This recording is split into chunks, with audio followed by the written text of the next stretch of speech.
우리가 늘 코로나가 빨리 종식되도록 하나님 앞에 기도하는데, 지금 몇 주간 계속 기도에 대해서 이야기하면서 우리가 항상 놓치고 있는 것들이 있어요. 우리에게 삶에 고난이 찾아오고 어려운 문제가 찾아오면은 우리는 그때 정말 열심히 기도해요. 그런데 우리의 기도는 항상 그 문제가 해결되어지는 것에만 포커스가 맞춰져 있다라는 거예요. 이 문제가 해결되어지고 이 고난이 빨리 떠나가는 것에만 우리의 기도의 포커스가 맞춰져 있다라는 거예요. 근데 정작 중요한 것은 하나님이 왜 이 고난을 나에게 주셨을까? 왜 나로 하여금 이 힘들고 어려운 시간을 지나가게 하실까? 왜 나를 이렇게 고통스럽게 하실까? 그 하나님의 뜻을 묻고 구하는 시간을 우리가 갖지 못하고 이게 빨리 지나가기만 하는, 빨리 이 문제가 해결되는 것에만 우리가 매이게 되더라는 것입니다. 그래서 지지난주에서 계속 살펴본 게 그거였잖아요. 오늘 본문에 다시 등장하는 다윗의 모습. 다윗은 늘 하나님께 묻고 또 묻고 하나님의 선하신 뜻이 무엇인지 분별하는 그것이 다윗의 삶에 있어서 가장 중요한 부분이었다라는 것입니다. 다윗의 기도의 핵심은 하나님의 뜻이 삶 가운데서 이루어지는 것이었어요. 자기가 비록 지금 힘들고 어려운 고난의 시간을 지나고 도망자에 있으면 너무 진짜 끝도 보이지 않는, 마치 우리가 지금 코로나가 언제 끝날지 모르는 정말 끝도 보이지 않는 그런 터널을 지나가는 것 같은 그 삶의 순간순간 속에서도 다윗은 늘 하나님의 뜻을 구했다는 거예요. 하나님의 뜻이 무엇입니까? 내가 어떻게 하기를 하나님 원하십니까? 내가 어떻게 행동하기를 하나님 원하십니까? 늘 하나님께 그것을 묻고 또 물었던 사람이 다윗이었다는 거예요. 오늘도 마찬가지입니다. 하나님께서 이 땅에, 이 땅뿐이겠어요, 온 세계, 온 인류에게 지금 이렇게 힘들고 어려운 코로나의 시간을 주신 분명히 이유가 있을 것이요, 목적이 있으실 것이요. 그것을 우리가 간과하고서는 이거 빨리 종식되기만을 원한다면 하나님 뜻하고는 너무나도 동떨어진 삶을 살아가게 될 것이요. 이 코로나를 통해서 하나님은 우리가 무언가를 배우기를 원하실 것이고, 무언가를 깨닫기를 원하시는 것이고, 무언가를 알아가기를 원하실 것이다. 그러니까 이 코로나가 빨리 종식되기를 원한다면 우리가 하나님의 뜻을 구해야 된다는 거예요. 하나님의 뜻을 깨달아야 된다는 거예요. 우리가 새롭게 변화되어지지 않으면 이 코로나가 우리한테는 아무런 유익도 없고 아무런 의미도 없을 거예요. 성경 분명히 고난 당하는 것이 내게 유익이다라고 말하는 이유가 뭘까요? 고난 당하는 목적이 있기 때문에 그렇다는 거예요. 근데 그거를 모르면은 그 고난이 나에게 아무런 유익도 없고 나는 그냥 힘들게만 하고 어렵게만 하는 시간이 되어질 뿐이다라는 거예요. 코로나뿐만 아니라 우리의 삶 가운데서 왜 나에게 이런 고난의 시간이 주어졌는지, 이 고난의 뜻을 우리가 깨닫지 못하면은 고난이 정말 나에게 그냥 고난일 수밖에 없다는 거예요. 늘 말씀드리는 것처럼 하나님은 이 고난만 주시는 것이 아니라 그 고난 속에 우리가 알지 못하는 은혜와 축복을 숨겨 놓으셨다는 거예요. 마치 우리가 보물찾기 하듯이 그것들을 찾아내기를 원하신다라는 것입니다. 하나님이 우리에게 은혜를 주시고 또 우리에게 복을 주실 때 항상 그것을 그냥 주시는 것이 아니라 예쁘게 포장해서 주시는데, 이 포장지가 참 예뻐요. 어떤 포장지에다 싸서 주시냐면 고난이라는 포장지에 싸서 주신다는 거예요. 그래서 그 고난을 한 겹 한 겹 벗겨낼 때 비로소 우리가 하나님의 은혜와 축복을 받게 되어 있다는 거예요. 오늘 다윗의 이야기를 통해서 우리 고난에 대해서 또 다른 방향으로 한번 살펴보고 함께 은혜를 나누었으면 좋겠습니다. 다윗의 끝이 보이지 않을 것 같았던 도망자의 삶이 점점 이제 끝이 보이기 시작합니다. 사무엘상은 사무엘과 사울과 다윗의 이야기가 되어 있고요. 근데 그 사울의 스토리는 사무엘상 맨 마지막 장 가면 끝이 납니다. 길보아산 전투에서 블레셋과의 전쟁에서 사울과 그의 아들 요나단이 죽임을 당합니다. 그러면서 다윗의 도망자의 삶이 끝나요. 다윗은 이미 사무엘 선지자를 통해서 다음번 이스라엘 왕으로 기름 부음을 받았기 때문에 사울이 죽고 나면 이스라엘의 왕이 됩니다. 이제 고난의 그 도망자의 삶이 끝날 때가 다 됐다라는 것입니다. 다시 말해서 다윗의 연단의 시간이 다 되어간다라는 말입니다.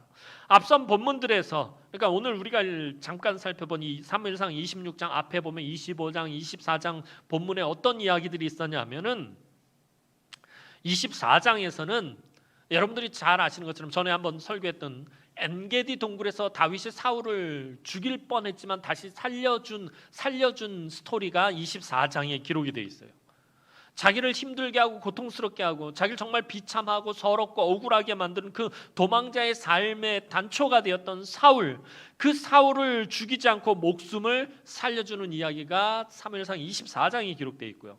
25장에 가면은 이 유대 광야에 숨어서 살던 다윗, 이때만 하면 한 600명 가량의 인원이 다윗과 함께합니다. 600명이 하루에 먹을 양식이 얼마나 많겠어요. 그 양식이 부족해서 양식을 좀 구하려고 그 지역에 사는 부자였던 나발이라는 사람을 그 나발이라는 사람에게 사람을 보내서 양식을 좀 도움을 부탁을 합니다. 나발의 이 목동과 목자들과 나발의 양떼들을 뭐 들짐승이나 혹은 강도들이나 다른 여러 것으로부터 지켜주고 보호해준 게 사실 다윗과 함께한 사람들이었기 때문에 그래서 조금 식량을 도와줍사 하고서는 사람을 보냈는데 이 나발이 이 다윗의 사람을 아주 모욕을 해서 버립니다. 다윗이 누군지 내가 알지도 못하겠고 내가 왜 다윗에게 양식을 줘야 되는지 난 모르겠고 그냥 끄지라 이렇게 이야기를 해요. 다윗이 여태까지 그렇게 분노한 모습을 본 적이 없어요. 물론 다윗이 거룩한 분노를 하죠. 골리앗을 봤을 때도 분노합니다. 근데 그건 거룩한 분노예요. 그런데 이 사무엘상 25장에 보면 다윗이 혈기에 가까운 분노를 합니다. 아주 극심한, 그러니까 도망자 생활에 지치고 지칠 대로 지친 다윗이 자기를 향한 모욕과 조롱을 한 것에 대해서 그만 너무나도 화가 나가지고 400명이나 되는 군대를 이끌고 나발을 죽이려고 달려갑니다. 그런데 그때 나발의 지혜로운 아내였던 아비가일이 막 후다닥 그 먹을 양식들 또 이런저런 예물들을 챙겨가지고 얼른 가가지고서는 다윗을 중간에 만나고 다윗의 화를 누그러뜨려주고 다른 양식들 통해서 돌려보내게 됩니다. 그래서 다윗이 무고한 피를 흘릴 뻔했는데 그 피를 흘리지 않게 돼요. 물론 나발이 잘못한 거 있어서 나발을 죽이러 가다가 나발만 죽이는 것이 아니라 주변의 다른 무고한 사람들까지 죽일 뻔했는데 그렇게 무고한 피를 흘리지 않고 돌아가게 됩니다. 그리고 그 사건으로 인해서 아름답고 지혜로운 여인 이 아비가일을 나중에 아내로 얻는 그런 기쁨도 누리게 됩니다. 그런데 이런 다윗에게 또다시 연단의 시간이, 시험의 시간이 찾아왔습니다. 엔게디 굴에서 목숨을 살려주었던 사울왕이 다시 다윗을 죽이겠다고 군사를 몰고서 쫓아온 것이 바로 오늘 본문 기록되어 있는 사무엘상 26장의 이야기입니다. 그런데 오늘 본문은 24장의 엔게디 굴 사건과 아주 비슷한 부분이 많습니다. 이번에도 역시 같은 다윗이 소속되어 있는 유다 지파인 10황무지 사람들이 다윗의 위치를 사울에게 밀고 하여 사울이 특별히 선발한 3,000명의 군사와 함께 다윗을 잡으러 옵니다. 24장에서도 마찬가지였어요. 10황무지 사람들을 어려움 겪고 있을 때 다윗으로 인해서 구원을 얻었어요. 큰 도움을 받았음에도 불구하고 다윗을 배신하고 다윗을 사울에게 팔아 넘깁니다. 이번에 또 그런 짓을 저져요. 다른 지파도 아니고 다윗이 속해 있는 유다 지파의 사람들이 그랬다라는 것입니다.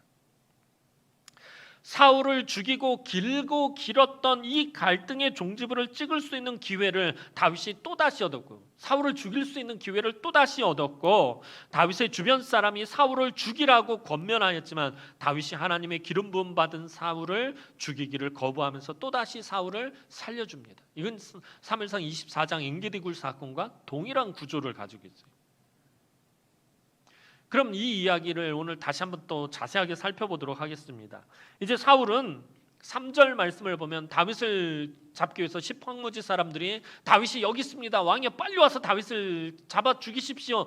이 보고를 받자마자 특별히 선발한 3,000명의 군대를 정예군이죠. 정예군을 이끌고 와서 3절을 보면 하길라산 길가에 진을 치고 있는 것을 보게 됩니다.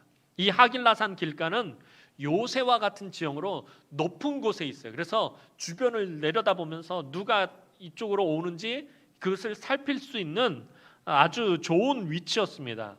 사울이 이곳에 자리를 잡은 것은 전에 엔게디 동굴에 들어갔다가 다윗에게 죽을 뻔했기 때문에 이번에는 4주 경계가 아주 편한 곳에 진을 치고 있었던 것입니다. 다윗은 사울이 방비하기 좋은 위치에 진을 쳤다라는 것을 확인했음에도 불구하고 요압의 아우 아비새와 함께 깊은 밤중에 사울의 진영을 찾아갑니다.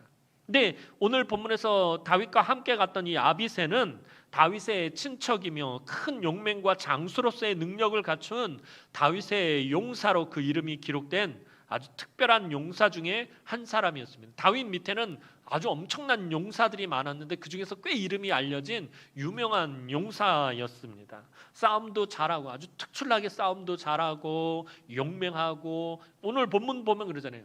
겁이 없어요. 이 아비새도. 그곳에 숨어 들어갔다 혹이라도 들키는 날엔 그냥 잡혀서 죽임을 당하는데도 불구하고 아무렇지도 않은 듯이 다윗과 함께 그곳에 들어가서 사울의 진영에 몰래 숨어 들어가서 창과 물병만 훔쳐가지고 되돌아옵니다. 다윗도 겁이 없어요. 보면은 이것이 어디라고 들어갑니까? 전에는 엔게디 동굴에 숨어 있다가 사울이 그곳에 들어오니까 어쩔 수 없이 숨어 있다가 다 사울 왕의 옷자락을 잘랐지만, 이번에는 다윗과 아비새가 직접 그 사울 왕의 진영으로 숨어 들어가서 3,000명의 군대가 지키고 있는 곳에 숨어 들어가서 사울의 창과 물병을 훔쳐가지고 나왔다라는 거예요. 다윗과 아비새가 사울의 진영에 들어서자 진 중앙에서 곤히 잠든 사울의 모습을 발견하게 됩니다. 그런데 이때 아비새는 어떤 말을 하는데, 사무엘상 24장에서 엔게디 굴 속에서 다윗의 옆에 있었던 사람들이 했던 말과 똑같은 말을 하고 있어요. 하나님께서 사울을 다윗의 손에 넘기셨다라는 것입니다. 8절 말씀 보도록 하겠습니다. 오늘 본문 8절 말씀입니다. 다 함께 봅니다. 시작. 아비새가 다윗에게 이르되 하나님이 오늘 당신의 원수를 당신의 손에 넘기셨나이다. 그러므로 청하오니 내가 창으로 그를 찔러서 단번에 땅에 꽂게 하소서. 내가 그를 2번 찌를 것이 없으리이다 하니. 자, 아비새가 한 말 중에서 핵심은 하나님이 오늘 당신의 원수를 당신의 손에 넘기셨습니다라는 말입니다. 이 말이 무엇입니까? 하나님께서 지금 다윗에게 무엇을 주셨다? 기회를 주셨다는 거예요. 다윗이여, 보세요. 하나님이 당신에게 또다시 기회를 주셨어요. 사울을 당신의 손에 붙이셨어요. 사울을 죽일 수 있는 기회를, 아주 절호의 찬스를 당신에게 하나님께서 주셨습니다. 그런데 이번 사건이, 이번의 이야기가 더욱 다윗에게 위험한 것이, 이번에는 다윗이 자기 손에 피를 흘리는 것이 아니라 아비새가 대신 죽이겠다는 거예요. 다윗이요, 보세요. 하나님이 당신에게 아주 좋은 기회를 주셨습니다. 내가 창으로 사울을 찔러서 죽이겠습니다.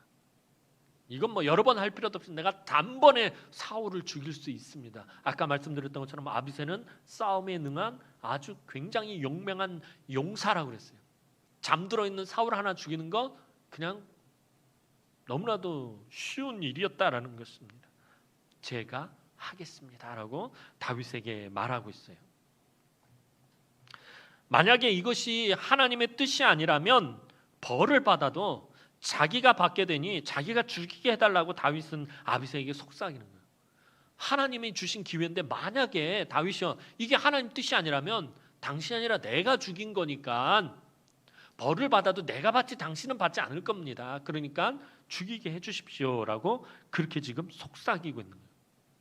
그런데 이 아비새의 이 속삭임이, 이 음성이 다윗에게는 어떻게 들렸겠어요? 너무나도 달콤한 소리로 들렸을 것입니다.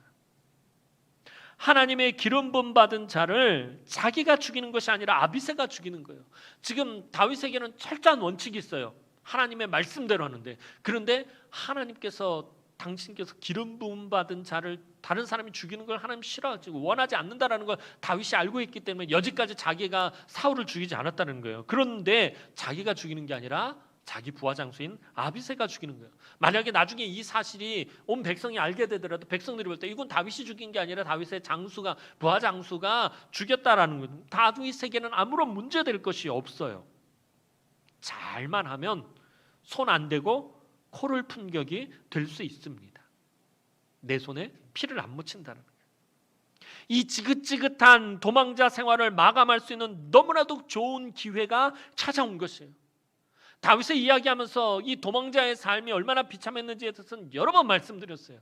정말 서럽고 억울하고 비참하고 배고프고 정말 말로 다 할 수 없는 10년 가까이 되는 그 도망자 생활을 지금 끝낼 수 있어요. 사울만 죽는다면 자기는 이미 사무엘 선지자로 다음 왕으로 기름 부음을 받았기 때문에 이제 왕이 될 수 있어요.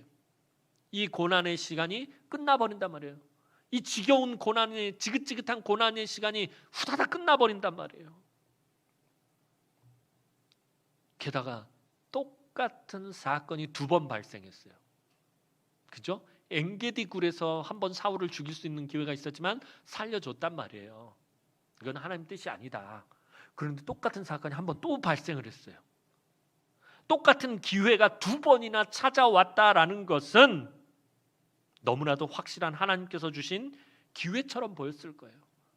제가 다윗이라도 마찬가지고 여러분들도 마찬가지였을 거예요. 처음은 그렇다 치고 엔게디 굴에서 살려주는 건 그렇다 치고 2번째 또 사울을 죽일 수 있는 절호의 기회가 찾아왔단 말이에요. 그러면 무슨 생각이 들겠냐고. 이건 하나님 뜻이다. 이건 하나님 뜻이지. 처음에야 내가 죽일 수 있는 기회가 있었지만 하나님 뜻이 있으니까, 하나님 말씀이 있으니까 내가 죽일 수 없고, 그런데 똑같은 기회를 하나님께서 또 주셨단 말이에요. 그럼 이건 하나님 뜻이지. 우리가 생각할 때 그렇게 생각 안 하겠어요? 제가 다윗이라면 이거 100% 하나님 뜻이라고 생각합니다. 하나님이 나에게 드디어 기회를 주셨구나. 하나님 드디어 나에게 이 고난을 끝낼 수 있는 기회를 주셨구나. 이 사울만 죽으면 고난이 끝나니까. 이건 하나님 뜻이다. 그렇게 하나님께서 주신 기회처럼 분명히 보였을 것입니다. 그런데 다윗은 또다시 사울을 죽일 제안을 거부합니다. 아무리 이 현상이 하나님 주신 기회처럼 보였다 할지라도 다윗에게는 항상 대전제가 있어요. 그게 뭐예요? 하나님 말씀이에요. 그러니까 다윗은 항상 하나님께 묻고 또 물었던 이유가 그의 대전제는 하나님 말씀이에요. 하나님 말씀에 하나님 기름 부음 받은 자를 죽이지 말라라는 그 말씀이 항상 대전제로 있는 거예요. 그러니 이 상황이 벌어져도 아무리 이게 하나님 주신 기회 같아도 하나님 말씀에 이게 대치가 되니까 이건 하나님 뜻이 아닌 거예요. 다윗은 거절한 거예요. 9절 말씀 보도록 하겠습니다. 오늘 본문 9절 말씀입니다. 시작. 다윗이 야비새에게 이르되 죽이지 말라. 누구든지 손을 들어 여호와의 기름 부음 받은 자를 치면 죄가 없겠느냐 하고. 다윗의 삶에 있어서 가장 중요한 것이었어요. 다윗의 신앙에 있어서 가장 중요한 핵심. 아까도 말씀드렸던 것처럼 다윗에게 있어서 가장 중요한 것은 고난이 빨리 끝나는 게 아니에요. 저와 여러분들은 고난이 찾아오면 이 고난이 빨리 끝나는 게 목적이 돼요. 삶의 목적이 돼요. 신앙의 목적이 되고, 신앙에 있어서 가장 중요한 것이 돼요. 이 고난이 빨리 끝나고, 내 이 힘겨운 시간이 빨리 끝나고, 내가 걸린 이 병이 빨리 낫고, 내가 지금 처해 있는 이 물질의 문제가 빨리 끝나고, 내가 처해 있는 이 어려운 것들이 다 빨리 끝나기를 원해요. 그게 가장 중요해요. 그런데 다윗에게 있어서는 이 고난이 빨리 끝나고 이 도망자의 삶이 빨리 끝나는 것이 중요한 것이 아니었다라는 거예요. 다윗은 하나님의 주권이 가장 중요했다는 거예요.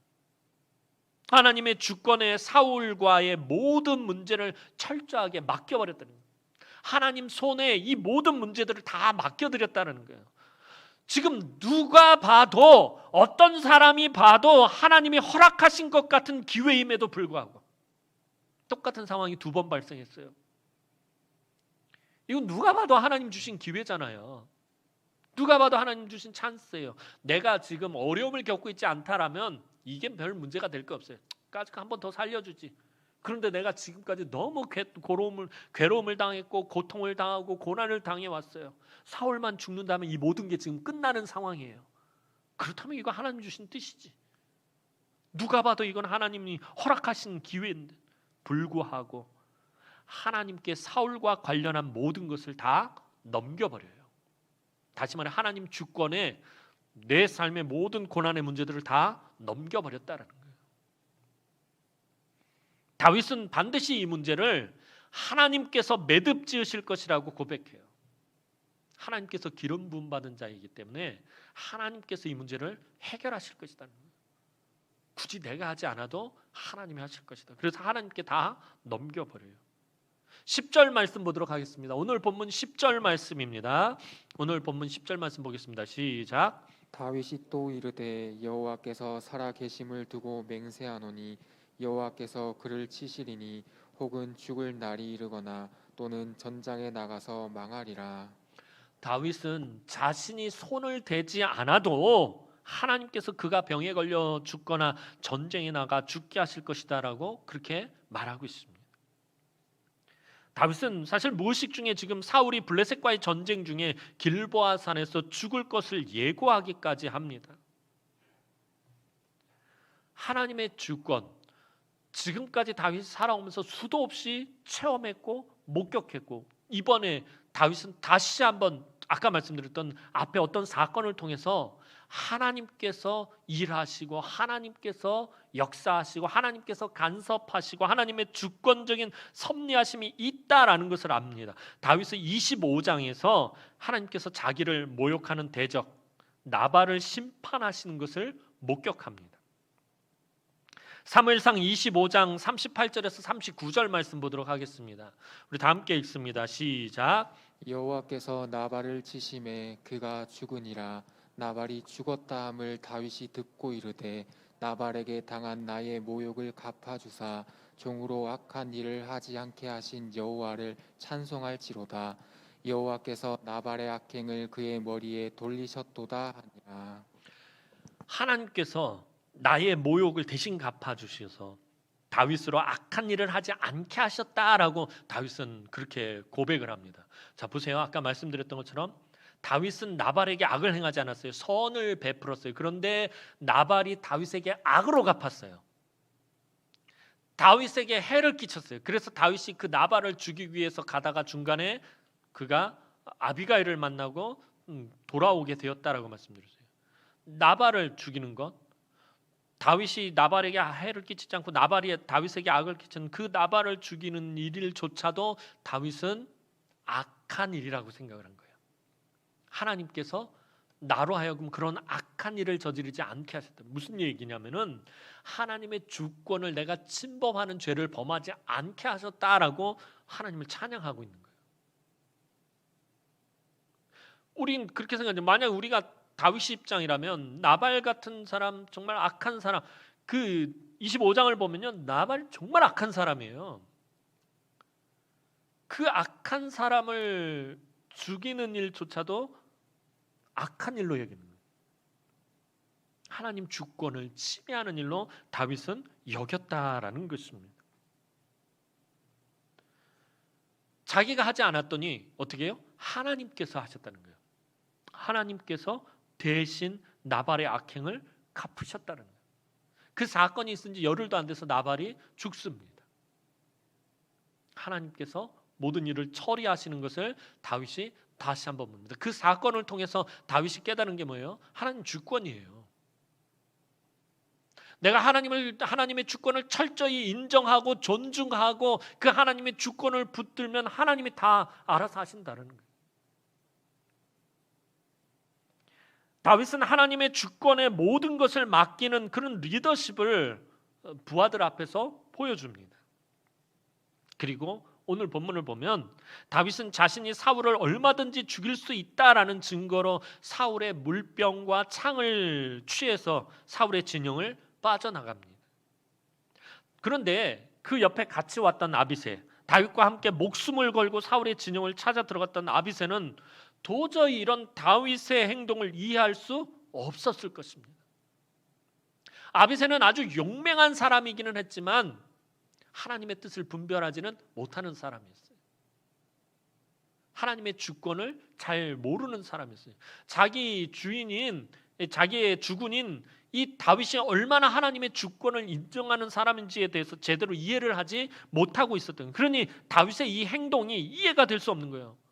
자, 다윗과 함께 도망자의 삶을 오래도록 그 곁에서 지켜봐왔던 사람이 아비새예요. 자기 주군인 다윗이 얼마나 힘들고 고통스럽고 괴로웠고 서러웠고 억울했는지, 또 얼마나 배가 고팠었는지, 얼마나 죽을 위기를 많이 겪었었는지 옆에서 누구보다도 지켜보면서 잘 알고 있는 사람이 아비새예요. 그래서 이 사울만 죽이기만 한다면 그 모든 것이 끝장나는 건데 그 사울을 죽이지 않는 거예요. 이 고난을 빨리 끝낼 수 있는데 그 고난을 빨리 끝내지 않는 거예요. 아비새 입장에서는 이해가 안 되는 거예요. 이게 도무지.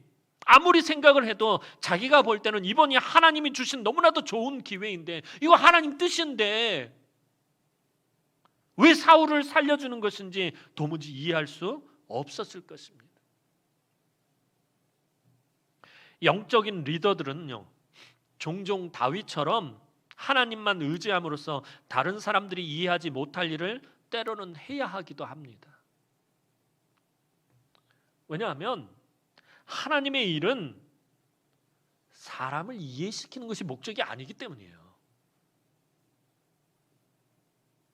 하나님 나라의 일은 사람을 이해시키는 것이 목적이 아니라 하나님의 뜻에 순종하는 것이 목적이에요. 하나님의 뜻에 순종하는 것이 더 중요하다라는 거예요. 그래서 제가 교회에 일을 해나가면서 어떤 일을 여러분에게 요청할 때 그것이 예수 그리스도의 복음에 위배되거나 도덕과 윤리를 벗어나는 일이 아니라면, 여러분들의 생각과 경험과 다르고 여러분의 마음에 들지 않아도 여러분들이 따라주시는 것이 좋은 거예요.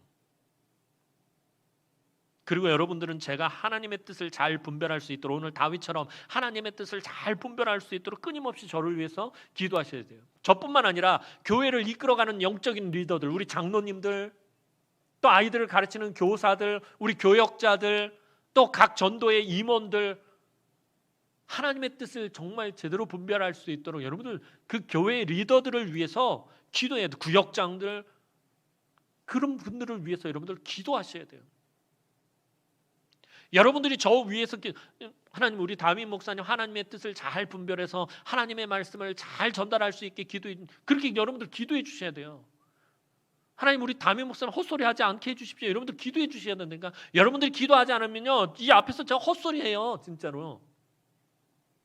우리 교회 빚이 좀 있는데 여러분들 빚 좀 갚게, 여러분들 가서 돈 좀 훔쳐 오시고요, 강도짓도 좀 하시고요.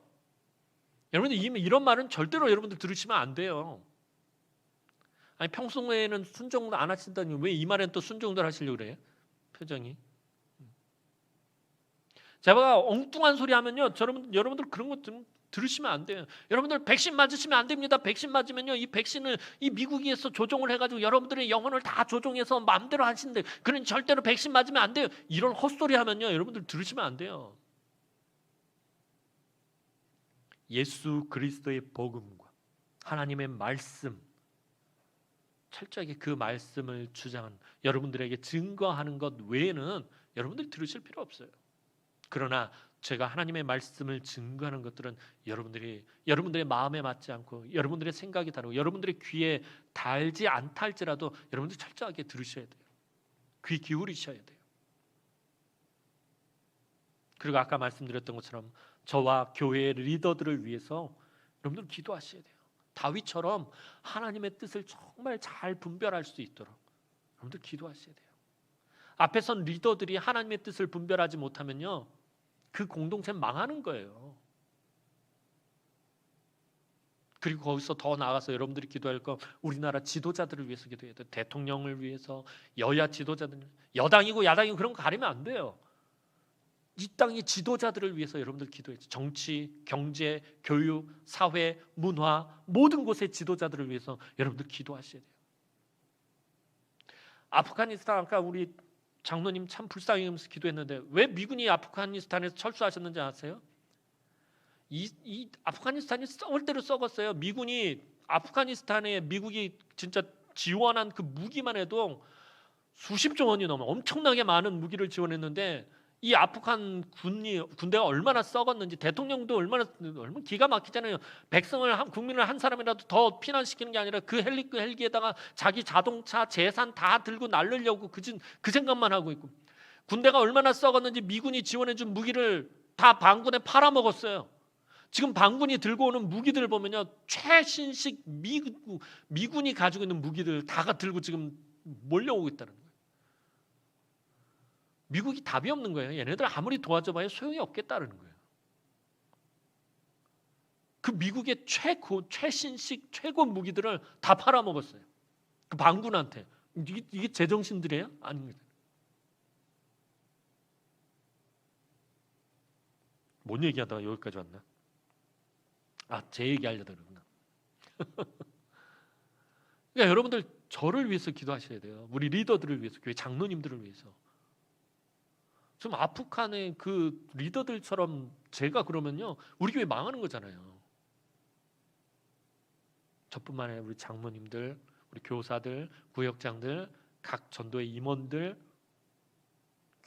교회 리더들을 위해서 여러분들 기도하셔요. 하나님의 뜻을 잘 분별해서 그 하나님 선하신 뜻대로 섬기고 헌신하고 봉사하도록 여러분들 기도하셔야 된다. 자, 이제 오늘 본문으로 다시 가서요. 오늘 사무엘서 기록자는 다윗과 아비새가 사울의 진영에서 이렇게 쉽게 침입하여 그의 물병과 창을 가지고 무사히 빠져나올 수 있었던 것이 여호와께서 사울의 군사들을 깊이 잠들게 하셨기 때문이다라고 말하고 있어요.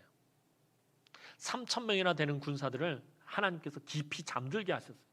다윗과 아비새가 그곳에 들어가서 사울의 창과 물병을 가지고 나올 수 있도록 아주 깊게 잠들게 하셨다는 거예요. 12절 말씀 보도록 하겠습니다. 12절 말씀입니다. 시작. 다윗이 사울의 머리 곁에서 창과 물병을 가지고 떠나가되 아무도 보거나 눈치채지 못하고 깨어 있는 사람도 없었으니 이는 여호와께서 그들을 깊이 잠들게 하셨으므로 그들이 다 잠들어 있었기 때문이었더라. 사무엘서의 기록자는 이 사실을 기록함으로써 24장 엔게디 굴 사건 속에서 다윗이 사울을 만난 것이 그냥 운이 좋아서 사울을 죽일 수 있는 기회를 운이 좋아서 만난 것이 아니었음을 강조하고 있는 거예요. 오늘 본문도 마찬가지고요. 다윗이 사울을 살려준 것이 결코 우연이거나 충동적으로 내린 결정이 아니라 확고한 하나님의 주권에 대한 믿음에 의해 내린 결정이었다라는 것을 나타내고 있는 것이에요. 사랑하는 성도 여러분, 하나님의 주권을 인정하며 살아간다는 것은 악이 득세한 이 세상에서 살아가는 그리스도인들에게 사실 쉽지 않은 일이에요. 우리가 이 험한 세상에서 살아가면서 하나님의 주권을 인정하고 날마다 그 삶 가운데서 하나님의 주권 그것을 인정하면서 살아간다는 건 쉬운 일이 아니에요. 성경은 성도들에게 일어나는 모든 일이 하나님의 주권하에, 하나님의 다스리심 하에 일어나는 일이며 모든 상황이 협력하여 선을 이루도록 하나님이 주권적으로 간섭하신다라고 말합니다. 하지만 우리가 막상 현실에 부딪히면 믿음이 흔들린다라는 거예요. 막상 삶의 현실에 부딪히면 우리의 믿음이 흔들릴 수밖에 없다는 거예요. 하나님의 주권을 생각하기 전에, 하나님의 뜻을 묻기 전에 이 문제가, 이 고난이 빨리 끝나기만을 우리는 그냥 바란다라는 것입니다. 하나님의 주권에 대한 인정은 현실 속에서 우리의 태도와 선택을 다르게 합니다. 그런데 하나님의 주권을 인정하는 사람은 아무리 나쁜 일이 일어나더라도 그것 때문에 낙심하거나 신앙을 버리지 않아요. 다윗을 보면 알 수 있잖아요. 다윗의 그 도망자의 삶을 보면 계속해서 삶 가운데 고난이 끊이지 않고 오히려 고난이 겹치고 다윗을 계속 힘들게 하고 괴롭히고 고통스럽게 하고 계속해서 다윗에게 나쁜 일만 일어나요. 그러다 할지라도 그것 때문에 낙심하거나 다윗이 신앙을 버리지 않습니다. 인간적으로 빨리 해결하기 위해서 세상적인 방법을 사용하지도 않고 사람을 찾아다니며 도움을 구하지도 않았다라는 거예요. 여러분, 얼마 전에 도쿄올림픽이 끝났는데 도쿄올림픽 경기 중에서 참 마음에 감동을 받았던 경기가 있었다면 여자 배구팀이었을 거예요. 진짜 4강에 갈 수 없는 전력을 가지고 4강까지 간 것만 해도 기적인 거예요. 근데 그 여자 배구팀의 감동적인 그 경기력에 있어서 가장 핵심이 되는 선수는 김연경 선수예요. 김연경 선수 여기서 모르는 사람 없을 거예요. 100년에 한 번 나올까 말까한 정말 대단한 배구 선수예요. 세계 배구 연맹에서 그 랭킹을 매기는데 지금 몇 년째 1위를 빼앗기지 않고 1위 자리를 지키고 있는 선수가 이 김연경 선수이기도 합니다. 이 세계 그 배구계에서 김연경 선수를 뭐라고 표현하냐면 공수 완전체 올라운드 플레이어다. 세계에서 유일한 배구가 시작된 이래로 지금까지 세계에서 유일한 공수 완전체 올라운드 플레이어다라고 그렇게 김연경 선수를 소개를 하고 있어요. 그게 무슨 말이냐면 공격과 수비 모든 것이 다 가능해요. 근데 가능한데 그냥 대충 하는 것이 아니라 세계 넘버원 실력으로 공격과 수비 모든 것을 다 할 수 있는, 서브면 서브, 공격이면 공격, 수비면 수비, 모든 것을 다 세계 최정상급 월드 클래스로 할 수 있는 유일한 선수가 김연경 선수다라고 그렇게 김연경 선수를 평가합니다. 저는요, 그 다큐를 보기 전에 김연경 선수가 처음부터 배구를 아주 잘한 줄 알았어요. 엄마 뱃속에서부터 스파이크 매기면서 튀어나온 줄 알았어요. 진짜 잘하는 줄 알았어요. 그런데 김연경 선수의 스토리를 보면요, 그가 초등학교 4학년 때 배구를 시작했는데 고등학교 1학년 때까지요 키가 제일 작았답니다, 팀에서. 그래서 맨날 벤치만 지켰대요. 경기에 나가질 못했대요. 주전 선수가 되지 못하고 맨날 후보 선수로만 7년 정도를 전전했다고 합니다. 전혀 상상이 안 가는 일이었어요. 키도 제일 작아가지고. 그리고 원래 김연경 선수의 꿈이 세계 최고의 공격수였는데 꿈을 바꿨대요. 세계 최고의 수비수가 되겠다. 수비수는 키가 작아도 상관이 없어요. 오히려 키 작은 사람이 더 유리하대요. 그래서 7년 내내 수비 연습만 엄청 했다고 그래요. 하루에 밤 늦게까지 하루에 5시간, 6시간 시간 날 때마다 계속 수비 연습만 했다고 그래요. 그러면서 7년 동안 벤치만 지켰어요. 생각해 보세요. 나랑 같이 배구를 시작한 내 동기들, 내 친구들이 주전 선수로 뛰는 건 그렇게 크게 마음이 상하지 않아요. 물론 속상하긴 하겠지만, 그런데 자기보다 늦게 들어온 후배들이 주전으로 뛰는데 자기는 계속 벤치를 지켜 후보예요. 이건 정말 속상한 일이에요. 새까만 후배가 올라왔는데 주전으로 뛰는데 나는 물주전자만 나르고 있어야 돼. 벤치를 지키고 앉아 있어야 돼. 그럼 대부분의 선수들은요 포기해요. 아, 나에게 재능이 없구나. 난 그만둬야 되겠다. 그런데 김연경 선수는 세계 최고의 공격수가 되겠다는 꿈을 바꿉니다. 세계 최고의 수비수가 돼야 되겠다. 그래서 수비 연습만 엄청나게 합니다. 7년 동안 한 번도 벤치를 떠나지 않고 계속해서. 주전 선수들에게 있어서의 벤치는요 굴욕의 장소예요. 저곳에 앉아 있다라는 거는 경기장 안에서 뛰어야지, 코트 안에서 뛰어야지, 코트 안에서 뛰어야 될 사람이 저기 앉아 있다는 건 그건 굴욕이래요. 이 선수들에게 있어서, 배구 선수에게 있어서. 김연경 선수는요 그곳에서, 그 굴욕의 장소에서 7년을 버텨낸 거예요. 그리고 고등학교 1학년 돼서 고등학교 1학년 겨울에 그의 육체가 각성을 하기 시작하는데 그의 겨울에 키가 20cm가 커버렸대요. 그러면서 키가 갑자기 막 부쩍부쩍 크면서 그가 공격수로도 엄청난 기량을 가지고 있었기 때문에 뭐 공격이면 공격, 수비면 안 됩니다. 그 다음 해에 전국 고교 선수권 대회에 있는 모든 타이틀을 김연경 선수가 다 차지해버리고요. 최연소 국가대표가 되고요. 그 다음에는 뭐 여러분들이 말씀 안 드려도 아는 것처럼 세계 최고 리그를 가서 다 씹어 먹어버려요.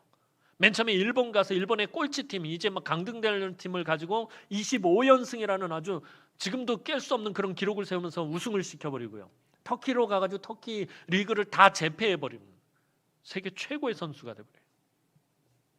그런데 김연경 선수가 한 말 중에 너무나도 가슴에 와닿았던 말이 뭐냐면 그 벤치의 자리, 그 굴욕적이고 후보 선수들이 앉아있는 그 자리가 자기에게는 굴욕의 장소가 아니라 학습의 장소였다는 거예요.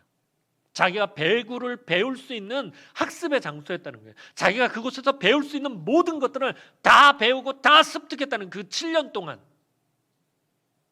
배구에 대한 모든 것을 자기는 그 7년 동안 그 벤치에서 다 익히고 다 습득하고 다 배웠다는 거예요. 자기는 거기서 배구를 학습해 가는 장소였다라는 것이에요. 그 7년의 벤치 생활이 지금의 김연경을 만들었다라고 말하고 있어요.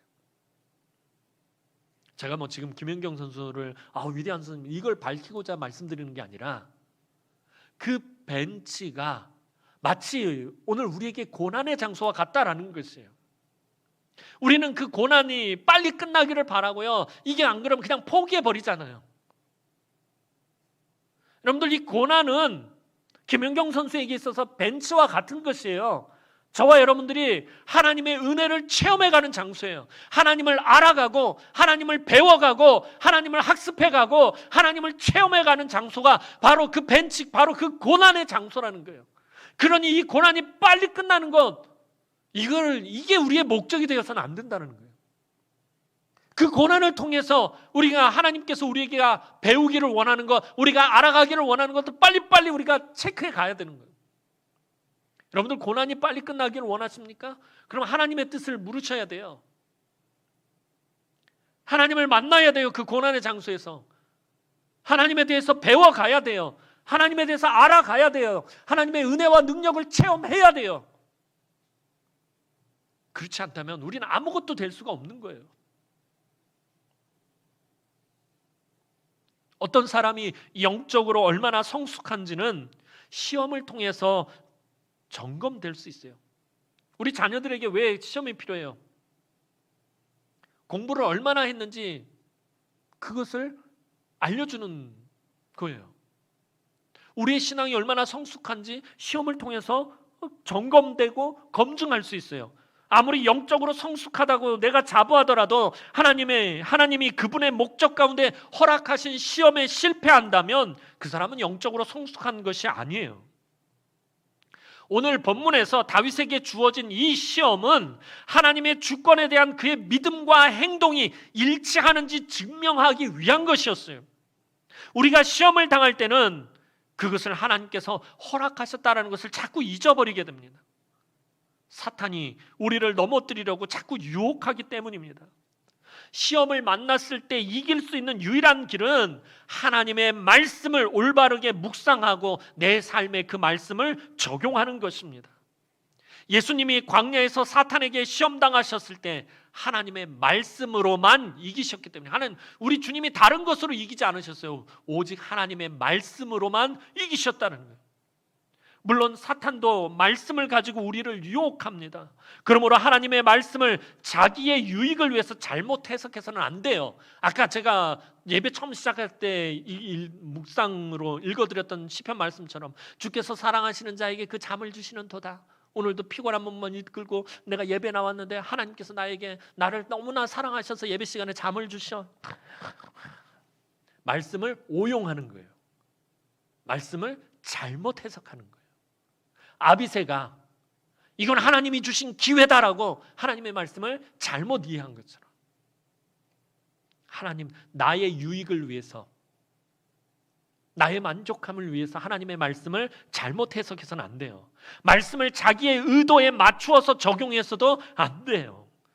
결국에 시험에서 승리하려면 자신의 욕심과 자신의 만족을 얼마나 버리고 하나님의 말씀을 붙잡고 내 삶에 철저하게 적용하느냐 거기에 있습니다.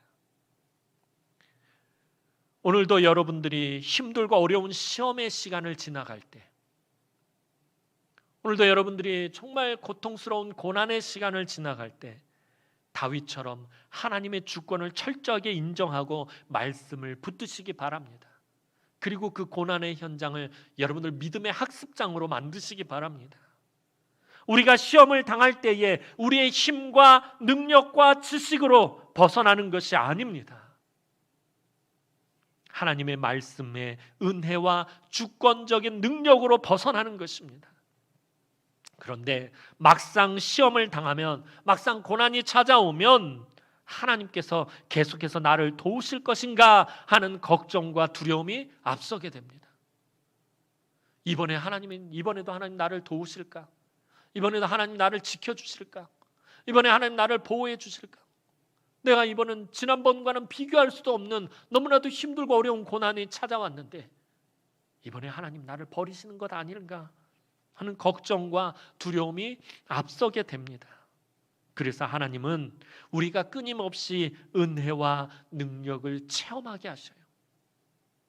우리에게 끊임없이 은혜를 공급해 주셔요. 그래서 저와 여러분은 은혜 없이 살 수 없는 것이라고 제가 늘 말씀드리는 거예요. 이 은혜 없이 어떻게 우리가 살아갑니까? 하나님은 주권적인 능력으로 계속 우리를 건져내시는 신실하신 분이십니다. 홍해를 가르셨던 하나님이 또 요단강을 가르셨고요. 보리떡 5개와 물고기 2마리로 5,000명을 먹이신 주님께서 보리떡 7개로 또다시 4,000명을 먹이셨습니다. 하나님은 한 번만 주권을 행하시는 분이 아닙니다. 우리 인생에서 하나님 한 번만 주권을 행하시는 분 아니십니다. 우리를 향하신 하나님의 부르신 목적과 세우신 뜻이 이루어질 때까지 우리를 책임지시는 분이십니다. 이것을 믿어야 어려움 가운데서도 고난 가운데서도 하나님의 주권적인 섭리하심을 목격할 수 있고 그것을 인정할 수 있고 증거할 수 있게 되는 것입니다. 사랑하는 우리 남흥의 모든 성도들이 하나님의 주권을 인정하며 말씀을 붙들고 기도하시기 바랍니다. 지금 너무나도 힘겨운 고난과 시험의 시간을 지나가는 중이라 할지라도 하나님의 주권을 인정하며 믿음으로 기도할 때 하나님께서 도우시고 보호하시고 인도하시고 해결해 주시는 주권적인 역사가 사랑하는 주의 귀한 우리 남흥의 모든 성도들의 삶에 충만하기를 주님의 이름으로 축원합니다. 기도드리겠습니다. 사랑과 은혜가 많으신 아버지 하나님, 은혜와 사랑을 진심으로 감사를 드립니다. 하나님, 오늘도 사랑하는 주의 귀한 성도들 이 땅 가운데서 이 험악한 세상 가운데서 살아가면서 하나님 너무나도 힘들고 어려운 고난과 시험의 시간을 지나갈 때 하나님의 주권을 붙들고 오늘 다윗과 같이 하나님 그 가운데서 하나님의 선하신 뜻을 알아가고 배워가고 하나님을 만나고 하나님을 깨달아가는 우리 성도들이 되게 하여 주옵소서. 그 가운데서 하나님 부르신 목적대로 세우신 뜻대로 쓰임받으며 또 우리 하나님의 그 보호하심과 인도하심 해결해 주시는 그 주권적인 역사를 늘 삶 가운데서 누릴 수 있도록 우리 남흥의 모든 성도들을 하나님 축복하여 주옵소서. 감사를 드렸고 예수님의 이름으로 기도하옵나이다. 아멘.